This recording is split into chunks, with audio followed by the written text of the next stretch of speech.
everyone, welcome to Logan Smosh Pig. Glad to have you here. Do me a favor and please subscribe if you haven't already. Let's launch into a new episode of Rock and Read. Today we will continue our journey through the book No Regrets by Ace Frehley from Kiss. We're on chapter 13. Since chapter 13 is so long, I split it into two parts. Now, let's find out what happens in part 1. Kiss was bringing in millions of dollars in those days, and Jeanette and I did a pretty good job of burning through a lot of it. We got rid of our 3-bedroom apartment in Tarrytown, New York, and bought a townhouse in nearby Irvington, where I built a recording studio in the attic and had a couple of trained Dobermans roaming the yard for protection against unwelcome guests. We moved out after a year because some fans in the press found out I was living there. Cameras would sometimes flash when I walked out the front door. One day, I went right back inside and told Jeanette, "We're getting the out of this place." Next stop was a big spread in Connecticut, in the middle of the woods.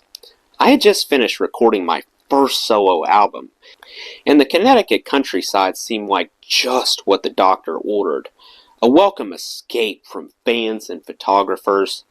We decided to purchase a 5-acre estate in Wilton.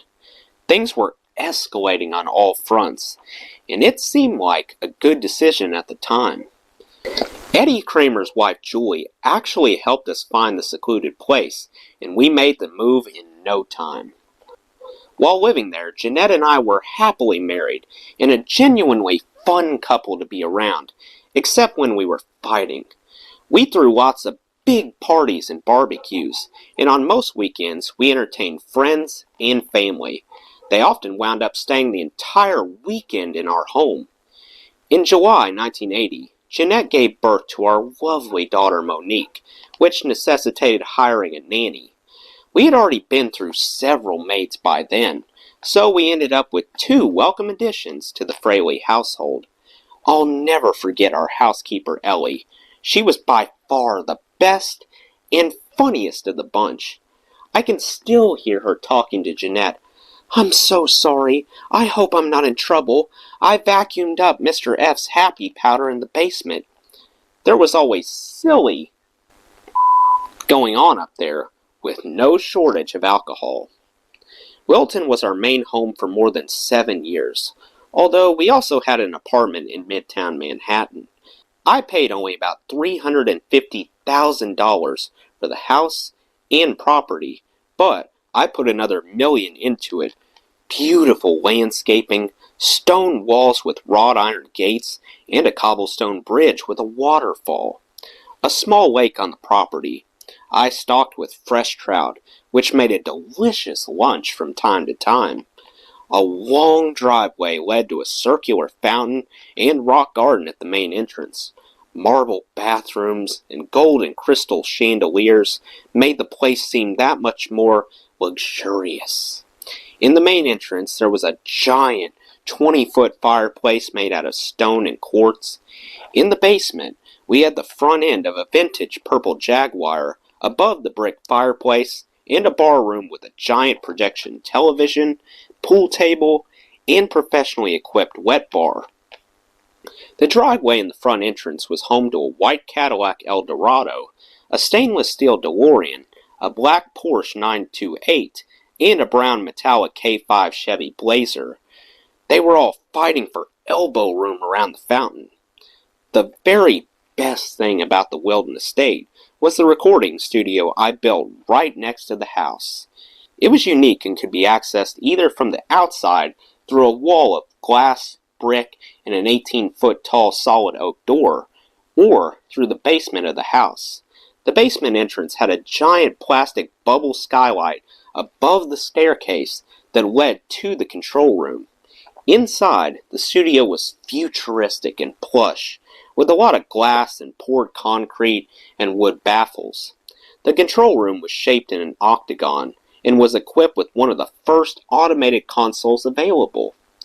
Eddie Kramer helped me pick out most of the equipment, and it was all pretty much state-of-the-art at the time.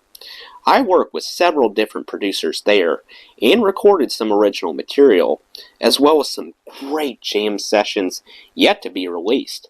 I'd like to let everyone hear some of those tapes sometime in the near future. When Kiss wasn't on the road or recording an album, I liked to retreat to Wilton and just hang out with my friends. The place was so big that I didn't even have to see other people who were there if I didn't want to. I could just stay in one corner of the house and isolate. My friends were a lot of the same people I'd known for years, people I could trust, or at least thought I could trust. I cherished them, actually, because they knew the real Paul Frehley. Not Ace, not the spaceman, just Paul. Whenever I went out on the road, people treated me differently because I was a rock star, but most of my friends understood that I wanted to be treated just like any other person. I really needed a vacation from the spaceman character for a while, because at times I felt like I was losing my identity. My privacy was important to me, and my friends understood that. I liked acting like an idiot without worrying about it ending up on the radio or in a magazine. I treated them well too. I turned them on, paid for the coke, the pills, got the best beer, champagne, and booze. I gave them money when they needed it, since most of them couldn't afford my lifestyle. I enjoyed doing that for my friends. A therapist, I suppose, could have a field day analyzing those relationships and questioning their health and the motivations of the various people involved. I never went that deep with it. These were my buddies, and I liked hanging out with them. I liked getting loaded and having stupid, usually harmless fun. I wasn't alone in my self-indulgence. Peter bought a Mercedes and a mansion in Greenwich, Connecticut. Gene and Paul bought really nice places in Manhattan. We were all living life in the fast lane, but I was about to break the sound barrier without even giving it a second thought. With each successive tour, life on the road became more bizarre and surreal. When I wasn't touring, sometimes I found comfort and refuge in the New York club scene. In the mid-70s, New York's nightlife had reached a pinnacle of decadence. People were busy being fabulous, looking and dressing great, and saying things like, "Why not do this?" or "Try a little of that." A lot of money was being thrown around. New York in the mid to late 70s mirrored somewhat the lives of many stars, writers, and artists of the 1920s and 30s. I was hitting a lot of clubs, places like Trax, the Cat Club, Max's Kansas City area, complete with its Shark Tank, Cafe Central, where my bartender at times was Bruce Willis, CBGB, and of course, Studio 54. Steve Rubell had built the ultimate pleasure palace, and I became a regular guest there. If you were a VIP and liked to party, you made it a point to hang out at Studio 54 when visiting New York. If I ever ran out of coke there, I could always visit Steve in his office and find a mountain of coke on his desk. He was always a friend and a gentleman to me, and was very generous with whatever he had.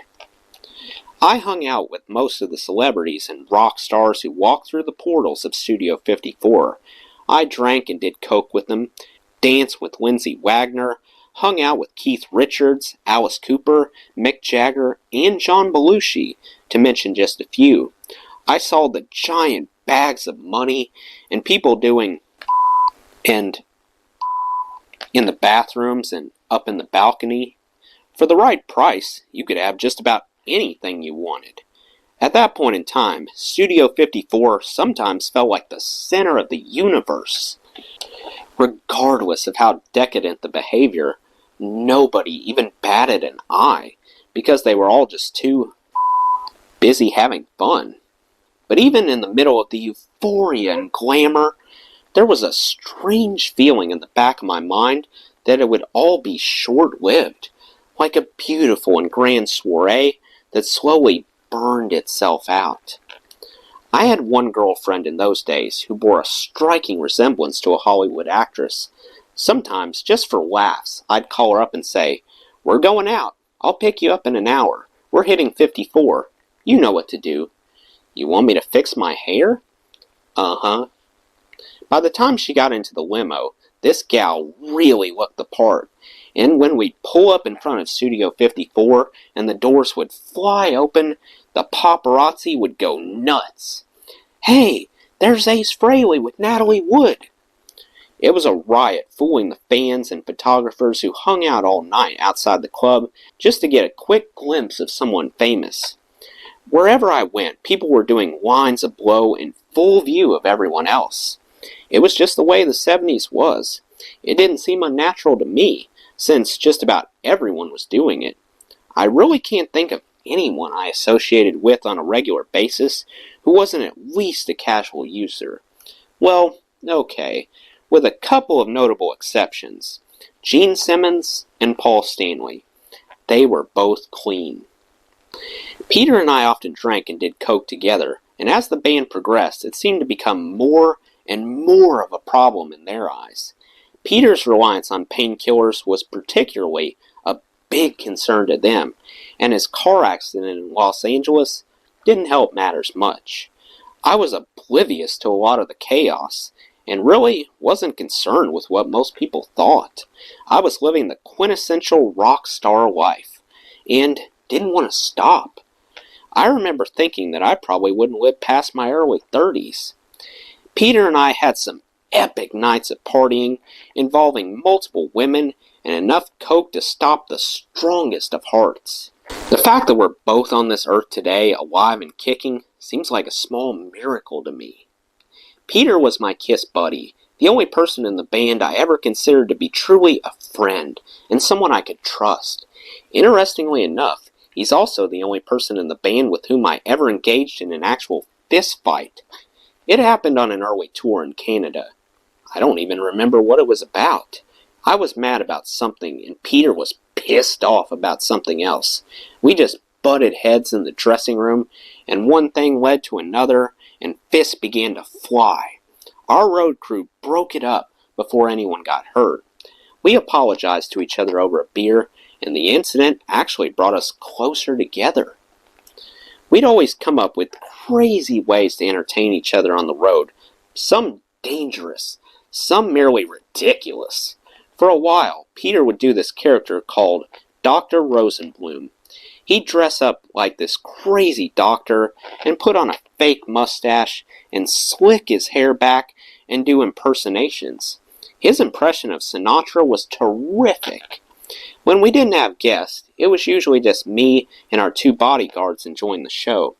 We'd sit around in Peter's room and get loaded and share lines, laughing our asses off until the sun came up.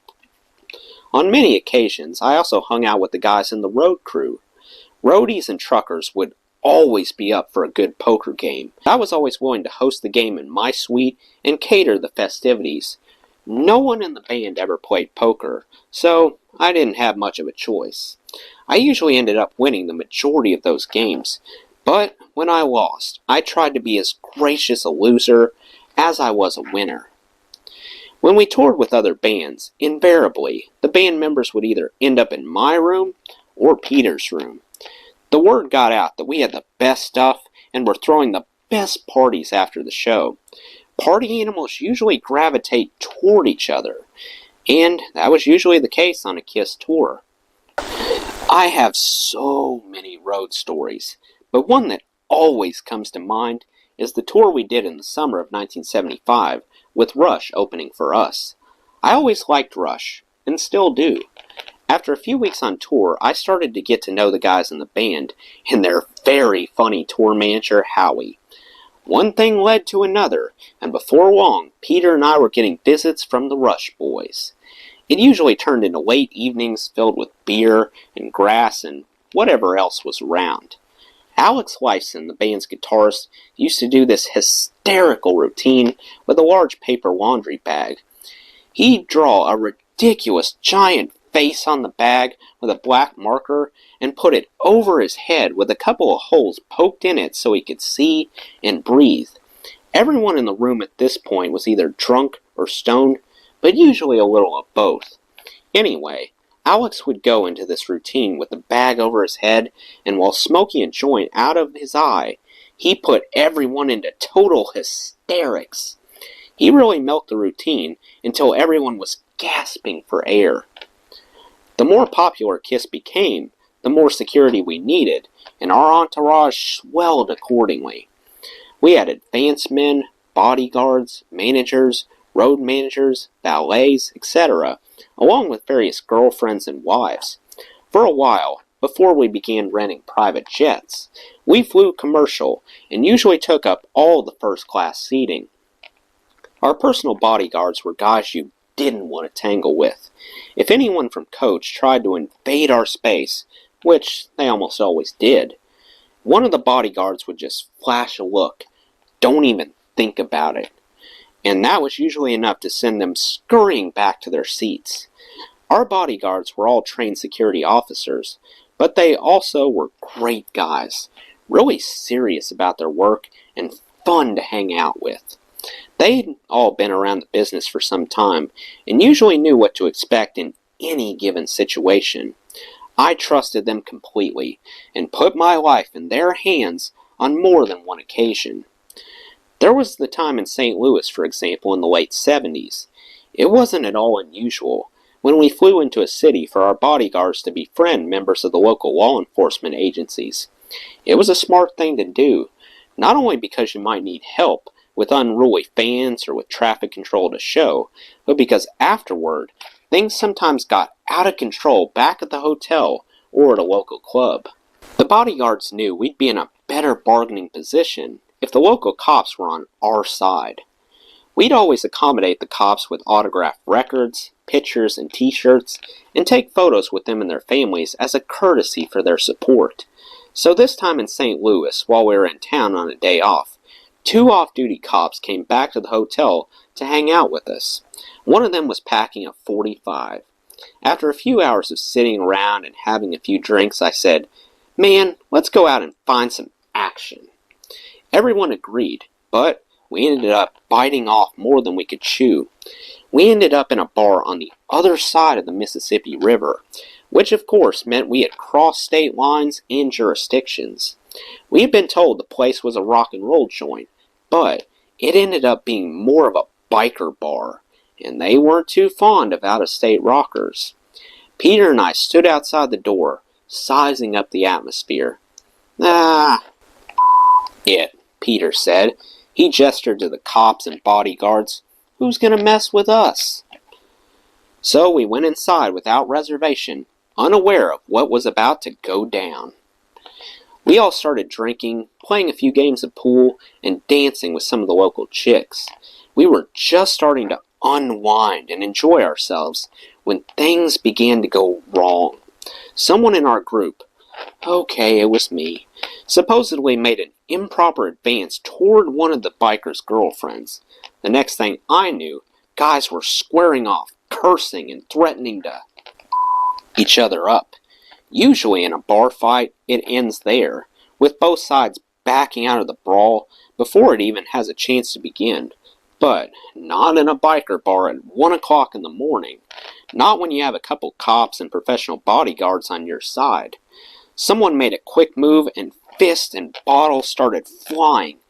Things went out of control fast, and at one point, my bodyguard, Eddie, pushed me up against the wall and like a Secret Service agent, shielded me from a guy trying to smash a chair over my head.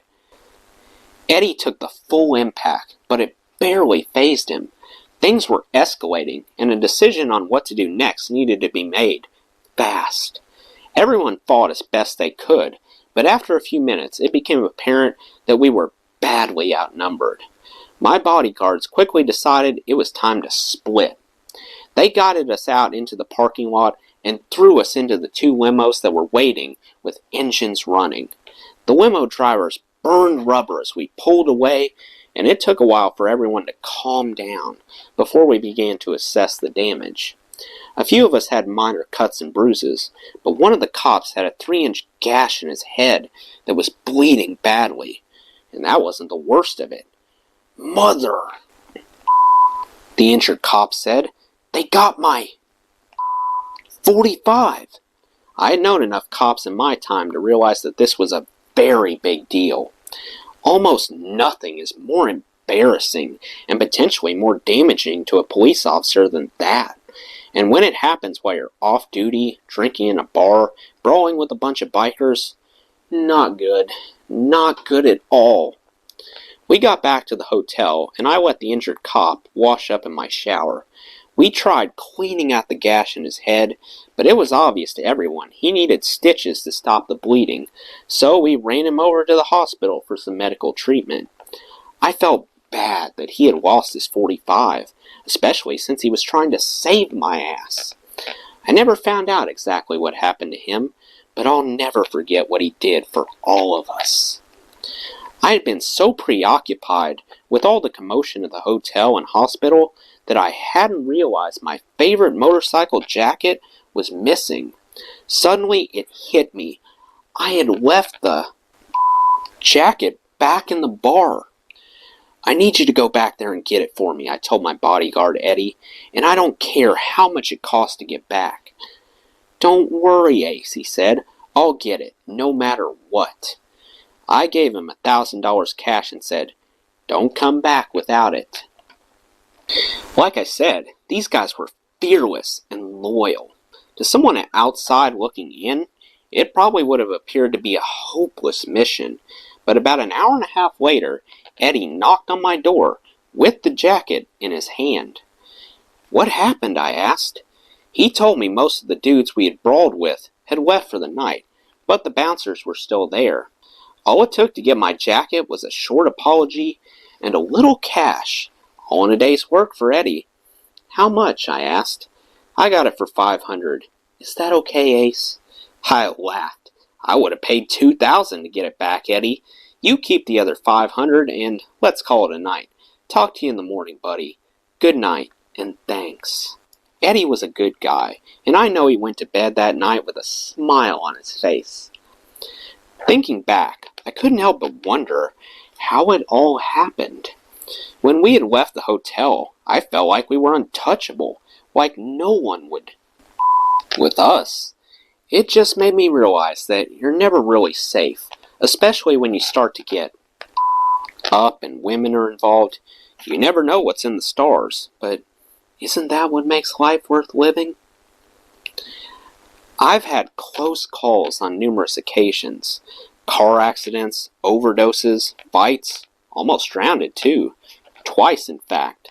Oddly enough, given our love-hate relationship, Gene Simmons came to my rescue. The first incident happened at a hotel pool in Atlanta.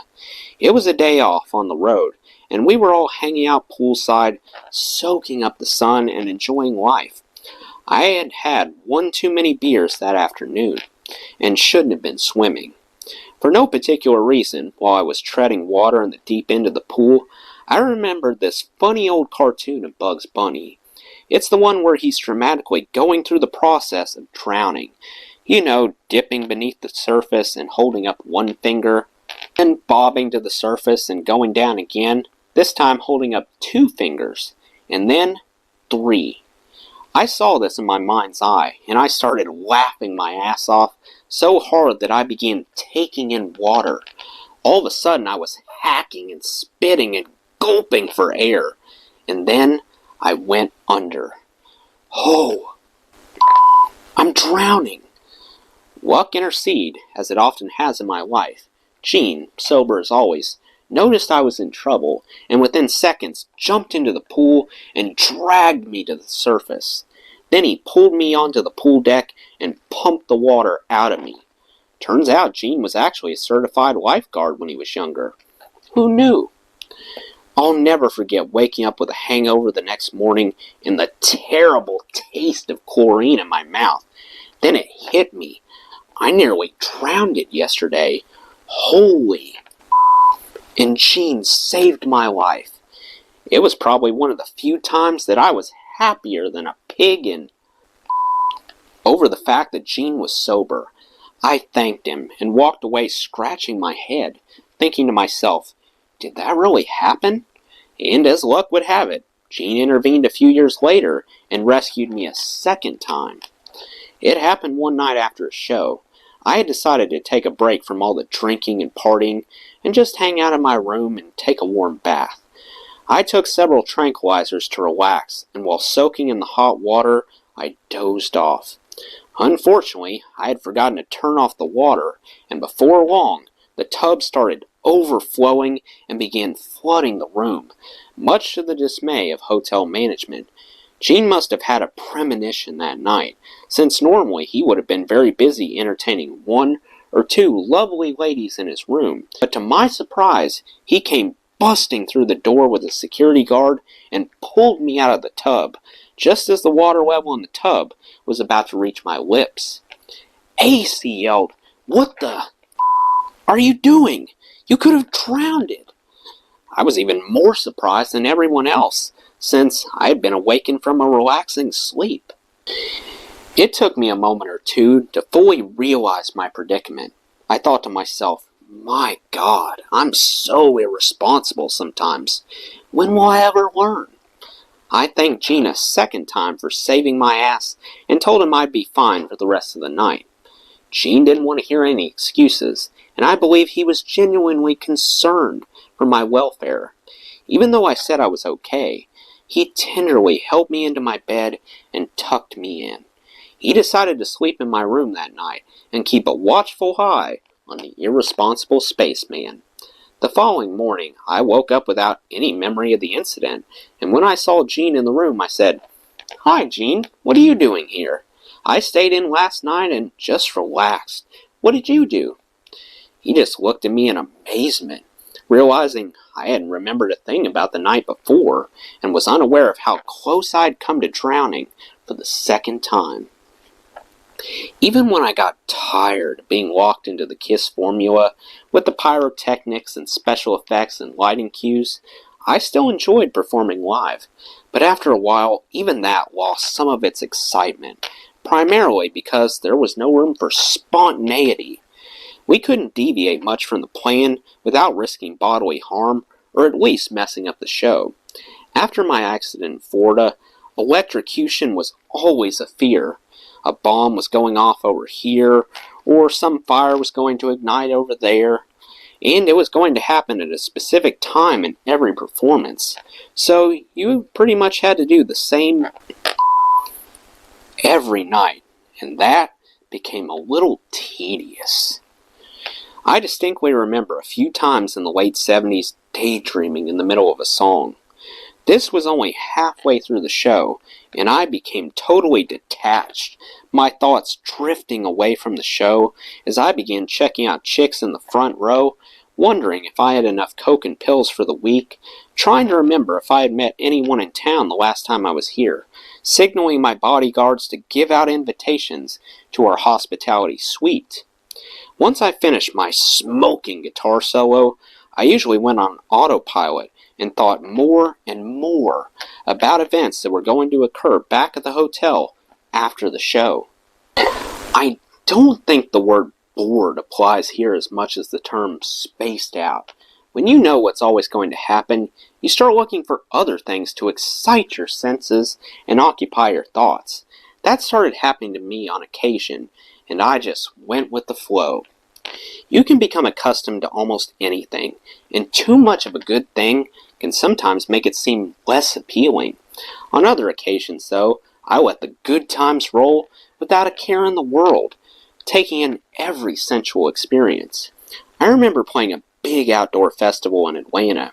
I was given a gigantic suite in the hotel, and I filled it up with a dozen Southern belles, all of whom wanted to show me their gratitude for my performance. I wasn't exactly sure how I was going to entertain everyone concerned. Luckily, a very popular local DJ assisted me in the selection process and helped me indulge in the fruits of my labors into the early hours of the morning.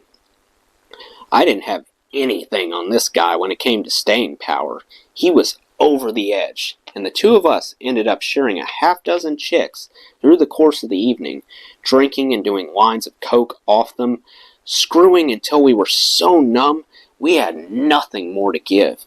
We both eventually passed out among several bodies, only to be awakened by the sensitive caresses of the opposite gender wanting breakfast treats.